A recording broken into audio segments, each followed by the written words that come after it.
লন্ডনে আছে লাশ বেঞ্চির বিরূপ পরিমল।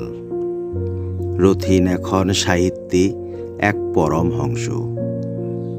দীপু তো শুনেছি খুলেছে বিরাট কাগজের কল, এবং 5টা চায়ের বাগানে 10 আনি অংশ।